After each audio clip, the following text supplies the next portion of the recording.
کرنے والے اکثر گائے کہ او بھائی بہت اہم مسئلہ ہے, اس کا کلپ بنا کے ابھی نہیں چلائے تو قربانی کے جانور کی جگہ تم کو کھڑا کر دوں گا میں. دیکھو آج کل ایک بہت بڑی کوتاہی ہو رہی ہے, اجتماعی قربانیوں میں لوگ نوٹ کما رہے ہیں.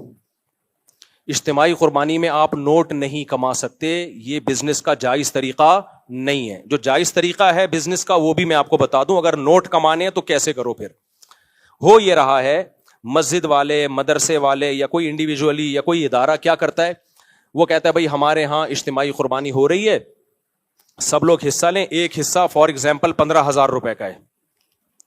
اب سب سے 15,000 روپے لے لیے, لاکھوں کروڑوں روپے جمع ہو گئے, جانور لے کر آئے, گوشت ڈیوائڈ کیا, اب بچ گئے جی 10 لاکھ روپے. وہ 10 لاکھ پی گئے. یا وہ مدرسے کا پروفٹ سمجھ لیا کہ یہ مدرسے کا کیا ہے, پروفٹ ہے, تو یہ جائز نہیں ہے. وہ 10 لاکھ روپے آپ کو سب میں کو ڈیوائڈ کرنے پڑیں گے, واپس کرنے پڑیں گے وہ مدرسے کا پروفٹ.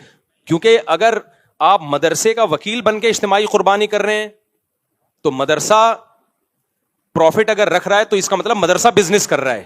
تو قانونی ادارہ بھی ایک شخص واحد شخص کی طرح ہوتا ہے, جس کو شخص قانونی کہتے ہیں. سمجھ رہے ہیں کہ نہیں سمجھ رہے؟ ادارہ بھی کیا ہوتا ہے, ایک فرد کی طرح بزنس کرے گا, اس کے بھی بزنس کے جائز ہونے کے احکام وہی ہیں جو ایک فرد واحد کے ہیں. کوئی ادارہ سودی لین دین نہیں کر سکتا. مثال کے طور پر آپ نے کسی مدرسے کو 1 کروڑ روپے, مدرسے سے 1 کروڑ روپے قرضہ لیا اور کہا کہ میں ہر سال 1 لاکھ روپے مدرسے کو اس پہ پروفٹ دوں گا, تو دوں گا مدرسے کو, لیکن یہ پروفٹ مدرسے کے لیے جائز نہیں ہے کیونکہ مدرسے سے سودی قرضہ لیا جا رہا ہے. تو ایسے ہی مدرسے کے ساتھ جب بزنس ہوگا تو بزنس کے احکام وہی ہیں جو جمشید کے ساتھ بزنس کے احکام ہیں. وہ کیا ہے وہ میں ابھی آ کے آپ کو بتاتا ہوں. سمجھ رہے کہ نہیں سمجھ رہے؟ تو اب کرنا یہ ہے کہ جب کسی مدرسے یا مسجد کی طرف سے اجتماعی قربانی ہو رہی ہے تو آپ نے یہ کرنا ہے کہ بھائی جتنے ایک حصہ ہم اتنے کا لے کر آئیں گے, جو پیسے بچ جائیں گے ہم آپ کو واپس کرنے کے پابند ہیں, اور اگر آپ اجازت دیں تو ہم مدرسے کے ڈبے میں ڈال دیں. یہ رسید پہ پہلے لکھوا لیں آپ. پھر اب جب وہ پیسے بچیں گے, اگر کوئی شخص کہتا ہے میں نے اجازت دی تھی آپ کو کہ یہ مدرسے میں ڈال دیں لیکن میں وہ اجازت کینسل کر رہا ہوں, مجھے پیسے واپس دو, تو آپ کو دینے پڑیں گے, کیونکہ اس ایگریمنٹ کی کوئی شرعی حیثیت ہے نہیں. یہ بس ایک اخلاقی پابندی ہوگی کہ بھائی میں نے کہا تھا جو پیسے بچ جائیں تو مدرسے میں ڈال دینا, اس وقت میرا موڈ یہی تھا, لیکن پیسے تو چونکہ میرے ہیں تو واپس دے دو مجھے, تو آپ کو واپس دینے پڑیں گے. عام طور پہ دیکھا یہ جا رہا ہے کہ مسجد والے, مدرسے والے جو اس طرح کی قربانی کرتے ہیں وہ واپسی کا آپشن نہیں رکھتے, اور اگر رکھتے بھی, اگر وہ کہہ بھی دیتے ہیں کہ جو پیسہ بچے گا ہم مدرسے میں فنڈ میں کے طور پہ دے دیں گے, تو پھر یہ نہیں بتاتے کہ یہ لازمی شرط نہیں ہے. لازمی شرط لگا نہیں سکتے نا. یہ جس کا پیسہ ہے جب تک وہ آپ کو عین وقت پہ جب اس کا حق آئے گا تو اس وقت اگر وہ اجازت دیتا ہے تو ٹھیک ہے, نہیں دیتا تو اس کو حق ہے. دیکھو میں آپ سے کہتا ہوں کہ کل میں آپ کو صدقہ دوں گا 50 روپے, آپ سے وعدہ کر لیتا ہوں. کل آپ آئے کہ آپ نے کہا تھا 50 روپے دو, میں کہہ رہا ہوں یار میرا موڈ نہیں ہے, تو آپ زبردستی لے سکتے ہو؟ بھائی ایک وعدہ کیا تھا, ابھی میرا موڈ نہیں ہے. ہم یہ تو کہیں گے یار اب اخلاق کا تقاضا ہے کہ دے دو, لیکن کوئی شرعی پابندی اس پہ ہے نہیں. آپ کے پیسے بھائی میری ضرورت پڑ گئی ہے مجھے, اب اس وقت میں نے کہا تھا میرے پاس تھے, اب میرے پاس ہے نہیں. ہاں آنے جانے کا جو آپ کی ٹینشن ہوئی کرایہ میں دے دیتا ہوں, میرے وعدے کی بیس پہ آپ آئے تو نقصان نہیں ہونے دوں گا میں آپ کو. تو ایسے ہی خوب سمجھ لو کہ جب اجتماعی قربانی کی ہے تو اس پہ جو اضافی پروفٹ ہے آپ نے رسید پہ پہلے لکھوا لیا, لوگوں کو بتا دیا کہ جو پیسہ بچے گا ہم مدرسے کے ڈبے میں ڈال دیں گے. تو ٹھیک ہے, اچھا کام کیا آپ نے. لیکن جب یہ پیسہ بچے گا تو لوگوں میں سے ہر ایک کو یہ حق حاصل ہے کہ وہ یہ پیسہ واپس لے لے. وہ کہیں ہم نے کہا تھا کہ آپ مدرسے میں دے دیے گا, لیکن اب ہمارا ارادہ بدل گیا, پیسے ہمارے ہیں تو آپ ہمیں واپس کر دیں. یہ لازمی شرط نہیں ہے. تو رسید میں اب اجتماعی قربانی میں آپ نے کیا لکھوانا ہے, بھائی ایک حصہ اتنے کا ہے, جو پیسے بچیں گے وہ کسی انڈیویجول کسی فرد کے ہرگز نہیں ہوں گے, وہ تو ویسے ہی حرام ہے, ناجائز ہے. بلکہ جو پیسے بچیں گے ہم مدرسے کو دیں گے, لیکن اگر آپ واپس لینا چاہیں تو آپ کے پاس یہ رائٹ ہے, آپ فلاں تاریخ کو ہمارا پورا حساب ہوگا, عید کے تیسرے یا چوتھے دن آ کے وہ رقم لے جائیں, تو رسید پہ آپ کو اس طرح سے چھپوانا پڑے گا, تب یہ کام حلال ہوگا, ادروائز یہ جائز نہیں ہے. سمجھ میں آ رہی ہے بات؟ اب آپ اگر اس کو پروفٹ کے طور پہ رکھنا چاہتے ہو کہ میں اجتماعی قربانی کروں اور نوٹ بھی چھاپوں, تو پھر آپ نے کیا کرنا ہے, پھر آپ نے یہ کرنا ہے. اچھا یہ ناجائز کیوں ہے, یہ جو پہلا طریقے میں بزنس ناجائز کیوں ہے؟ ناجائز اس لیے ہے کہ آپ جب اجتماعی قربانی کرتے ہو تو آپ لوگوں کے نمائندے ہوتے ہو ان کے لیے جانور خریدنے کے لیے. وکیل موکل سے کمیشن تو لے سکتا ہے بتا کے. دیکھو وکیل کی دو قسمیں ہوتی ہیں. اب یہ تھوڑا پیچیدہ مسئلہ ہو جائے گا نا, عوام کو سمجھانا تھوڑا سا. وکیل کیا کر سکتا ہے, آپ نے مجھے کہا مفتی صاحب میرے لیے گائے خریدو, میں گائے خریدی آپ کے لیے, راستے میں پہنا دی کسی کو میں نے مہنگے داموں کر کے, کیا میں پروفٹ رکھ سکتا ہوں؟ وہ نہیں رکھ سکتا. بھائی آپ نے تو دوسرے کے رزق پہ خریدی ہے. اگر یہ گائے مر جاتی تو آپ کس سے پیسے لیتے؟ اس سے لیتے. یار تمہاری گائے تھی, اس کو چھین کے بھاگ گیا, میں تو تمہارے لیے لینے گیا تھا. تو اس پہ کوئی پروفٹ نہیں رکھ سکتے آپ. جو ایکسپینسز آئے ہیں وہ لے سکتے ہو, جو جتنا خرچہ آیا ہے. پروفٹ اگر آپ نے لینا ہے تو پھر شریعت کا اصول کیا ہے؟ شریعت کا اصول یہ ہے کہ آپ جب تک کوئی چیز خرید کے اپنی ملکیت اور اپنے قبضے میں نہیں لے لیتے اس وقت تک اس کو بیچ کے اس پہ پروفٹ نہیں کما سکتے. آپ سمجھ رہے ہو کہ نہیں سمجھ رہے؟ میں نے بھی اجتماعی قربانی کا بزنس کیا ہے, لیکن بزنس بتا کے, اور اس طریقے سے جیسے میں ابھی آپ کو بتا رہا ہوں اس طرح سے آپ کریں, کوئی ہمیں اعتراض نہیں. آپ کیا کہیں گے؟ بھائی یہ مدرسہ بزنس کر رہا ہے, یہ مسجد کا بزنس ہے, یہ غفار بھائی کا ذاتی بزنس ہے. وہ بزنس مسجد کا بھی ہو سکتا ہے, مسجد کے لیے یعنی مدرسے کے لیے بھی ہو سکتا ہے, اور کوئی انڈیویجول کوئی فرد بھی بزنس کر سکتا ہے. اس کا طریقہ یہ ہوگا کہ آپ نے یہ نہیں کہنا کہ ہمارے یہاں اجتماعی قربانی ہو رہی ہے, اتنے کا حصہ پڑ رہا ہے. آپ نے جانور خریدنا ہے, فیس بک پہ اس کی تصویر ڈالنی ہے, یوٹیوب پہ تصویر ڈالنی ہے, بھائی یہ جانور ہے, ایک حصہ ہم 15,000 کا فار ایگزامپل بیچ رہے ہیں. اس جانور کا مالک کون ہے؟ آپ ہو. اس دوران یہ جانور مر گیا, نقصان کس کا ہے؟ آپ کا. یہ میرا جانور ہے, میں چاہوں جانور بیچ دوں جتنے کا, چاہوں تو حصہ بیچ دوں جتنے کا. تو یہ میرا جانور ہے, میں نے کتنے کا خریدا یہ آپ کا ہیڈک نہیں ہے. جو لوگ خریدنا چاہتے ہیں 15,000 کا ایک حصہ ہے, خرید لیں. سمجھ رہے ہو کہ نہیں سمجھ رہے؟ تو وہ 15,000 کا جب خریدیں گے, دو دوسرے نے بھی 15,000, تو یہ 7 حصے آپ نے دوسروں کو بیچ دیے, گویا آپ کی پوری گائے بک گئی. اس پہ جو پروفٹ ہوا وہ کس کا ہے؟ بولو, آپ کا.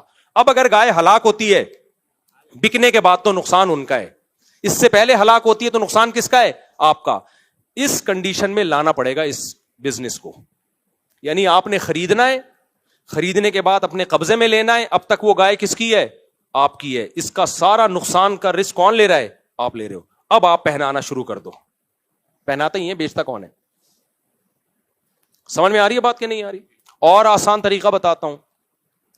آپ کہو گے بھائی ہم 100 گائے اٹھا کے لے آئے, کوئی خرید ہی نہیں رہا, تو ہم کیا کریں گے؟ بکنگ پہلے شروع کر دو. بے شک. بکنگ کا طریقہ کیا ہے؟ آپ بولو بھائی میرا ارادہ ہے قربانی کا, اور میں جو حصہ لینا چاہے تو میرے پاس حصہ بک کرا دے, اور میں نے ریٹ رکھے فار ایگزامپل 15,000 روپے. تو جو لوگ اس میں دلچسپی لیتے ہیں پیسے دے دیں ایڈوانس میں, لیکن یہ صرف بکنگ ہوگی, یہ ڈن نہیں ہے ابھی سودا. جب میں جانور لاؤں گا, آپ کو جانور دکھاؤں گا, اس کے بعد آپ اگر خریدنے میں دلچسپی رکھتے ہو تو سودا ڈن کر دینا, نہیں رکھتے ہو تو 15,000 واپس لے لینا. سمجھ میں آ رہی ہے بات کہ نہیں آ رہی؟ جیسے ہم میڈیکل والے کو بولتے ہیں بھائی ایڈوانس میں پیسے رکھ لے, یہ دوا منگوا دے, وہ دوا منگوا دیتا ہے, ہم جا کے اس سے خرید لیتے ہیں, ہماری مرضی نہیں خریدیں تو وہ دوا کسی اور کو پہنائے گا. پھر وہ جب تک آپ کی ملکیت میں وہ گائے نہیں آ جاتی, بکرا نہیں آ جاتا, آپ آگے کسی کو بیچ نہیں سکتے. بکنگ کر سکتے ہیں, بکنگ اس سینس میں بھائی جو دلچسپی رکھتے ہیں وہ حصہ بک کر لیں اپنا, 15 پورے دے دیں یا 1,000 روپے دے دیں, جس سے ہم سمجھیں کہ یہ واقعی انٹرسٹڈ ہیں اس میں, تو وہ دے دیں گے. تو یہ سودا نہیں ہوگا, یہ امانت ہے. ان لوگوں کی رقمیں آپ کے پاس کیا ہیں؟ امانت ہیں. آپ کے پاس امانت کے طور پہ رکھی ہوئی ہے. آپ نے اپنے پیسوں سے جا کے یا انہی پیسوں سے جا کے, آپ نے وہ پیسے تو کوئی بھی لگے تو اس میں کوئی فرق نہیں ہے, لیکن ان کو آپ نے واپس کرنے پڑیں گے. وہ آپ نے جا کے جانور خریدا, پھر ہر جانور آپ کو دکھا کے, کیونکہ دیکھے بغیر اگلا خرید بھی نہیں سکتا شریعت میں.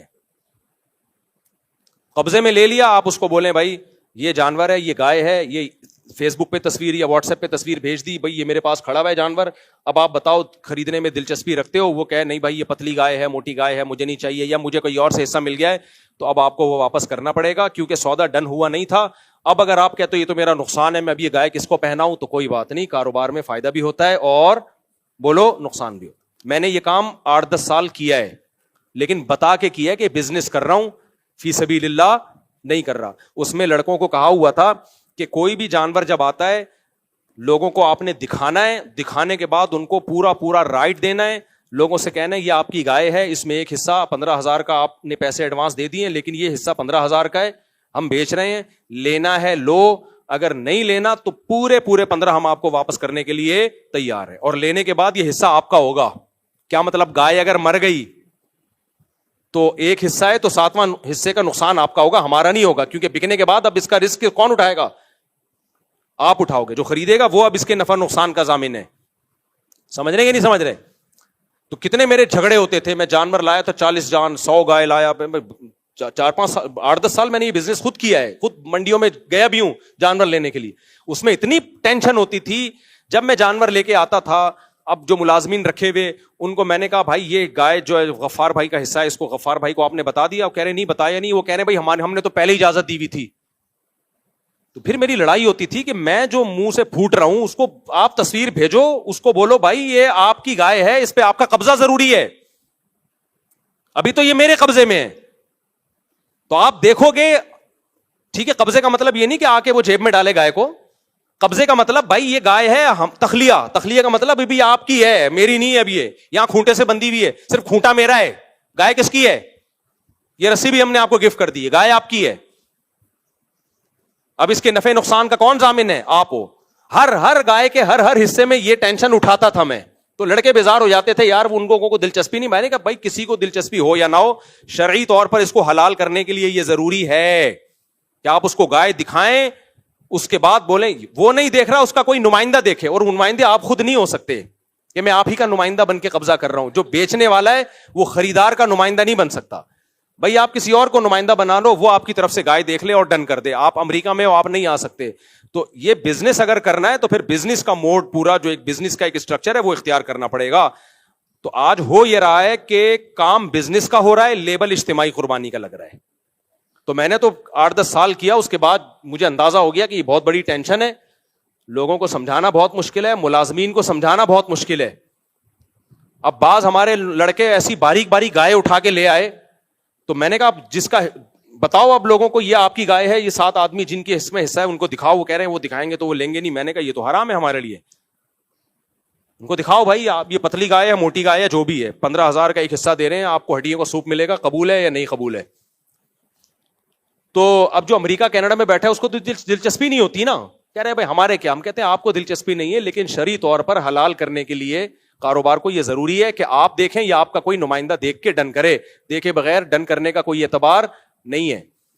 تو پھر وہ اس کو سوپ ہم نے دکھایا, ہڈیوں کا سوپ, کسی نے لے لیا, کسی نے بولا ہمیں نہیں چاہیے. وہ ٹینشن کس کی ہوئی؟ پھر وہ سوپ ہم نے اپنے بچوں کو پلایا. پھر سمجھ رہے کہ نہیں سمجھ رہے؟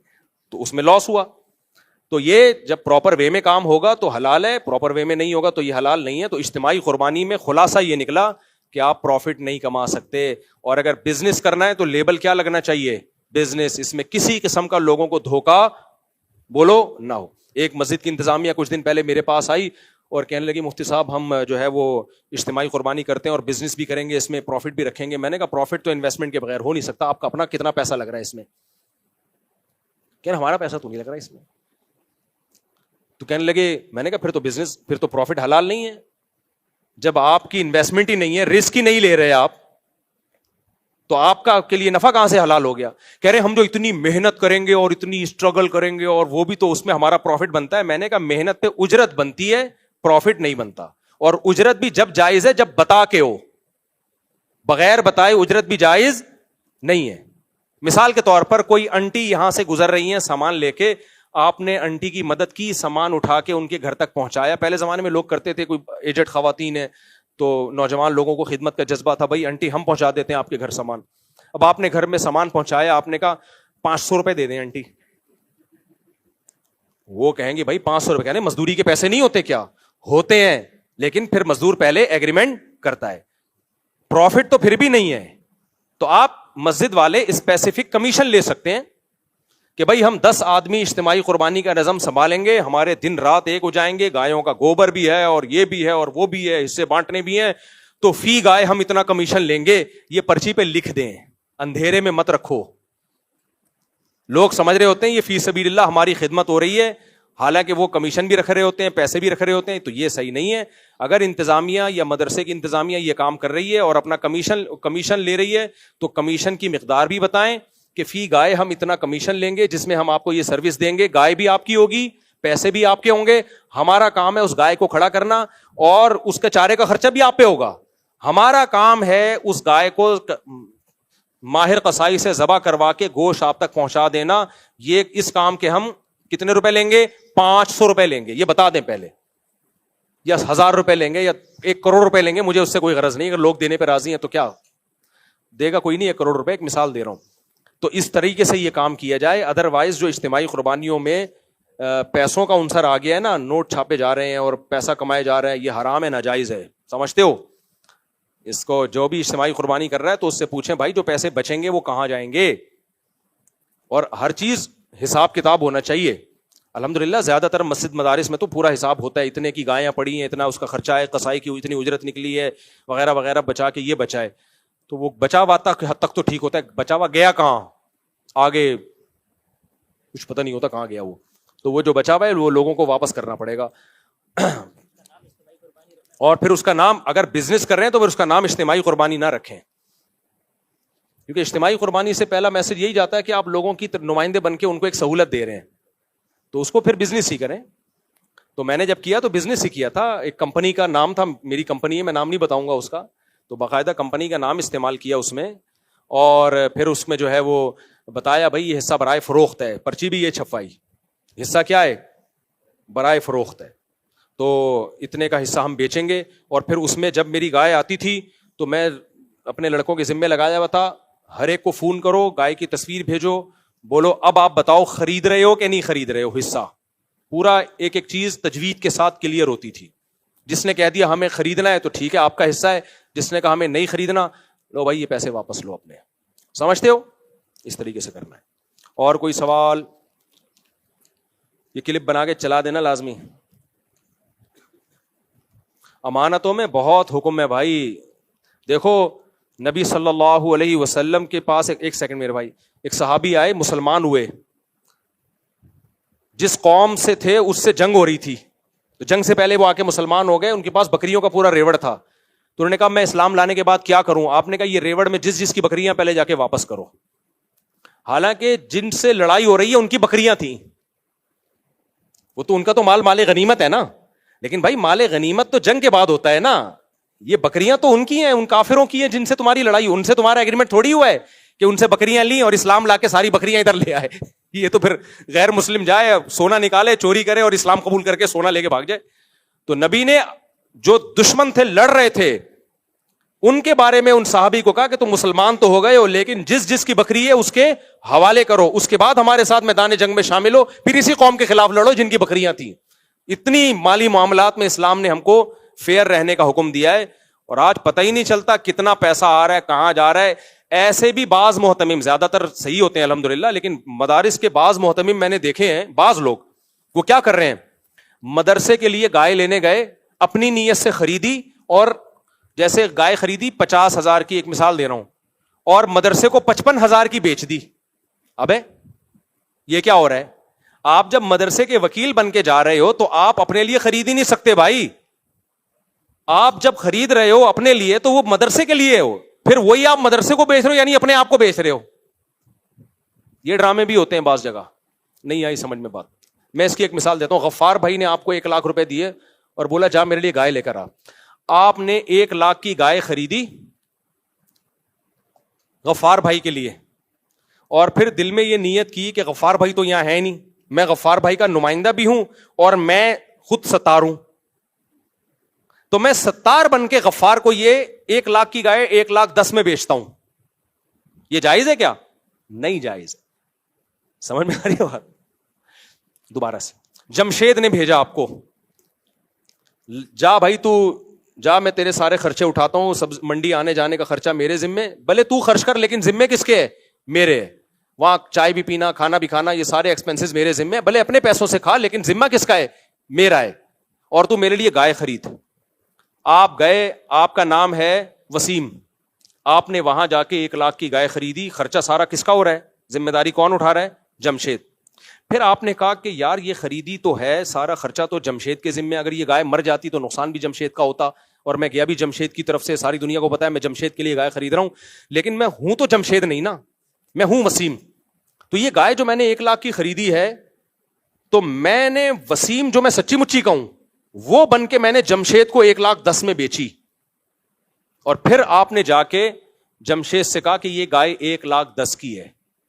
جمشید کہہ رہا ہے کیسے 1,10,000 کی ہے؟ بولو چھوڑو, میں نے جس سے خریدی ہے وہ اس نے 1,10,000 کی بیچی ہے, اور میں نے خریدی کس سے ہے؟ اپنے آپ سے خریدی ہے. تو بعض مدرسوں میں یہ بھی میں نے دیکھا ہے, بعض میں, سب زیادہ تر مدرسے ٹھیک ہی ہوتے ہیں الحمدللہ, کہ وہ محتمم کمبخت کیا کر رہا ہے, پہلے 50 گائے خریدتا ہے اپنے لیے, پھر وہ گائے پروفٹ رکھ کے بیچتا ہے کس کو؟ مدرسے کو. حالانکہ وہ جو اپنے لیے خرید رہا ہوتا ہے تو اس کا رسک سارا مدرسے کے ذمے ہوتا ہے, اس کا آنے جانے کا خرچہ اور وہ سب کچھ ایکسپینسز کس کے ذمے ہوتے ہیں؟ مدرسے کے ذمے ہوتے ہیں. تو یہ جائز نہیں ہے کہ آپ ایک ہی طرف سے وکیل بھی بن رہے ہو اور موکل بھی بن رہے ہو, یہ نہیں ہوتا. اس زمانے میں کوئی مالی معاملات میں ٹھیک ہو جائے نا, بس وہ جنت میں جائے گا, مذاق نہیں. بہت گڑبڑے ہیں پیسوں میں. ٹرسٹ لوگ کیا کرتے ہیں, آپ نے ٹرسٹ بنا لیا بہترین قسم کا, غریبوں کو راشن بانٹوں گا, اور اپنی راشن کی دکان بھی کھول لی فوراً. اب آپ تھر میں 1 کروڑ کا راشن بانٹ رہے ہو, وہ سارا 1 کروڑ کا راشن کہاں سے جا رہا ہے؟ بولو, آپ کی دکان سے جا رہا ہے. ایک صاحب نے ایسا کیا, میں نے کہا میرے بھائی یہ 1 کروڑ کا راشن آپ ہی کی دکان سے جا رہا ہے, یہ تو آپ کا بزنس چمک رہا ہے. کہتے ہیں اس میں غریب کا نقصان کیا ہے, میں سستا دے رہا ہوں. بات معقول ہے بھائی, اگر آپ سستا دے رہے ہیں تو آپ سے لیں, بے شک پھر آپ کا فائدہ ہو جائے تو کوئی غلط بات نہیں ہے. میں نے کہا آپ کہاں سے لے رہے ہو؟ جتنا سستا آپ ٹرسٹ کو بیچ رہے ہو اس سے زیادہ سستا آپ کہیں سے اٹھا رہے ہو, تو آپ اپنے ٹرسٹ کا مال ڈائریکٹ وہاں سے کیوں نہیں اٹھا لیتے؟ نہیں آئی میرا خیال ہے بھائی, آپ اپنے ٹرسٹ کا مال ڈائریکٹ وہاں سے اٹھاؤ جہاں سے آپ اپنے جنرل اسٹور کا مال اٹھا رہے ہو, اپنے گودام کا مال اٹھا رہے ہو. پھر آپ کے لیے حلال ہے. یہ پوری دنیا میں اتنا سستا کہیں اویلیبل ہی نہیں ہے, آپ کی دکان میں سب سے سستا, پھر آپ اٹھا لو بھائی, کوئی بات نہیں, غریب کو بھی فائدہ ہے سستے میں, ٹرسٹ کو بھی فائدہ ہے, آپ کو بھی فائدہ ہے. لیکن ہو ایسا نہیں رہا ہوتا, ہول سیلر کوئی اور ہے. تو آپ اتنا مال جب کروڑوں کا اٹھا رہے ہو تو اس ہول سیلر سے اٹھاؤ نا جو سب سے کم ریٹ لگائے. تو سب سے کم تو وہ لگا رہے جس سے آپ لے رہے ہو. کہتے ہیں اس تک ہماری رسائی نہیں ہے, تو تم نے مال وہاں سے کیسے اٹھا لیا اگر تمہاری رسائی نہیں ہے اس تک؟ یہ 2 نمبریاں ٹرسٹوں میں ہو رہی ہیں. نہیں آئی میرا خیال ہے بات. بالکل ایسے جیسے اسکول کا یونیفارم خریدو تو کہاں سے ملے گا؟ اسکول سے ہی ملے گا. یہ ایسا یونیفارم ہے, آج تک کوئی ٹیلر مارکیٹ میں ایسا پیدا ہوا ہی نہیں ہے کہ وہ یونیفارم کسی کا باپ بھی بنا سکے.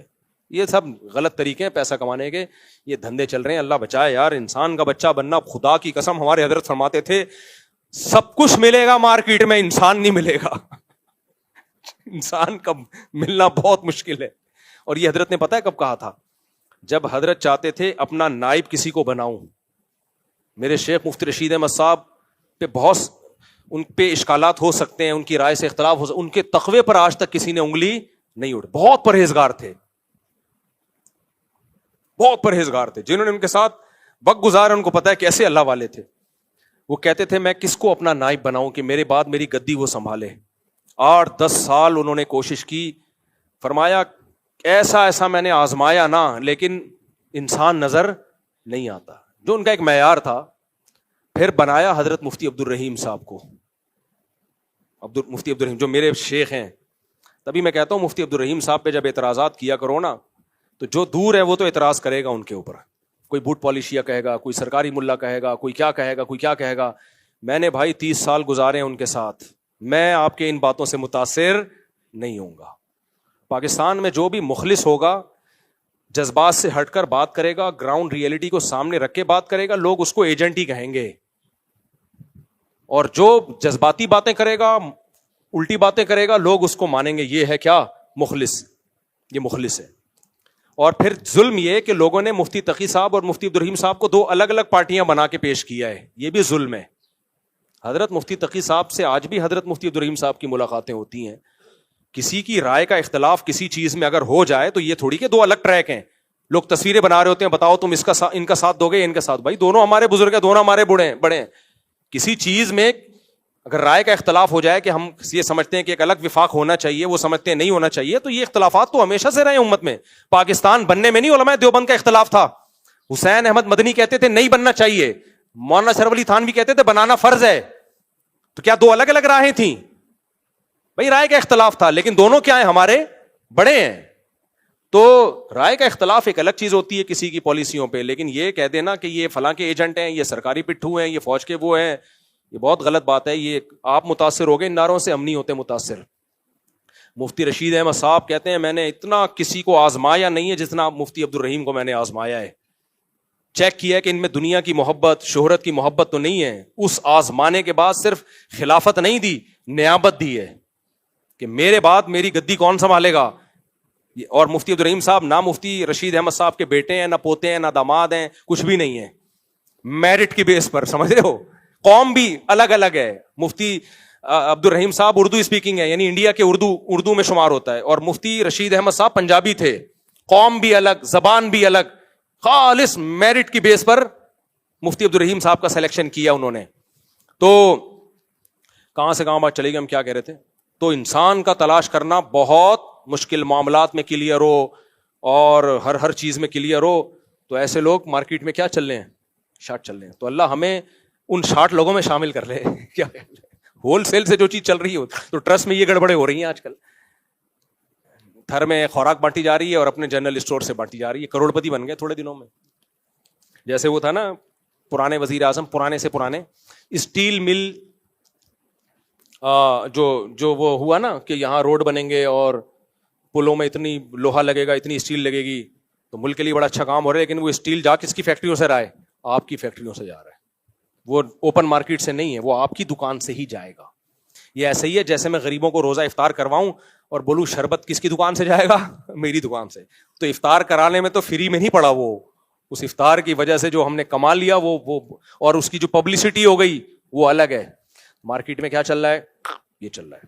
تو آپ بزنس کرو, 100 دفعہ کرو, لیکن اس پہ اجتماعی قربانی کا لیبل نہ لگاؤ. جیسے میں نے جب بزنس کیا تھا نا قربانی کا, تو میں نے بتا کہ بزنس ہے بھائی, یہ بزنس ہے, اس میں اتنے کا حصہ آپ کو کتنے کا بھی پڑا, ہم اتنے کا بیچیں گے, جو پروفٹ ہوگا ہمارا ہے.